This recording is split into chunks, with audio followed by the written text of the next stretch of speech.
అది లేకపోతే ఈ ప్రభుత్వం గవర్నమెంట్ వాళ్ళు ఊరుకోరయ్యా, ఏమి ఇవ్వరయ్యా, పథకాలు ఇవ్వరయ్యా. పథకాలు ఇవ్వకపోయినా పర్వాలేదు, పథకాలు తీసుకోకపోయినా పర్వాలేదు, కానీ ఓడ ఎక్కకపోతే పరలోక రాజ్యము లేదండి. స్తోత్రం చెప్పు కాస్త గట్టిగా.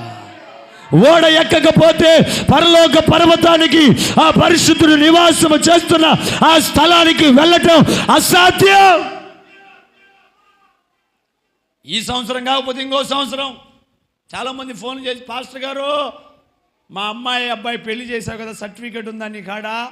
నేను ఒకడిని అడిగా, ఎన్ని సంవత్సరాలైంది అబ్బాయి నీకు పెళ్ళి అన్నా. 8 సంవత్సరాలైంది అన్నాడు. 8 సంవత్సరాలు నీకెందుకు సర్టిఫికేటు? 8 సంవత్సరాల్లో ఇంచుమించుకు 3-4 పిల్లలు పుట్టారు వీడికి. ఈ 3-4 పిల్లలు పుట్టిన తర్వాత ఏం గుర్తొచ్చిందంట? సర్టిఫికేట్. ఎందుకురా? నాకు 8 ఏళ్ళైందయ్యా, రేషన్ కార్డు లేదయ్యా. 8 ఏళ్ళు రేషన్ కార్డు లేకపోయినా బ్రతుకుతున్నావు. కానీ జలప్రలయంలో నుండి తప్పించబడాలి అంటే మనుషులు భూమి మీద ఉండకూడదు. నమ్మిన వారు స్తోత్రం చెప్పు గట్టిగా.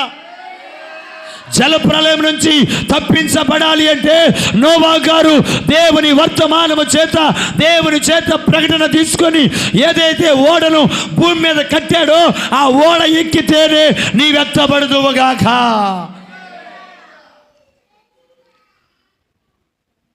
నోవాహు పిచ్చి పిచ్చి కట్టుకోలేదండి.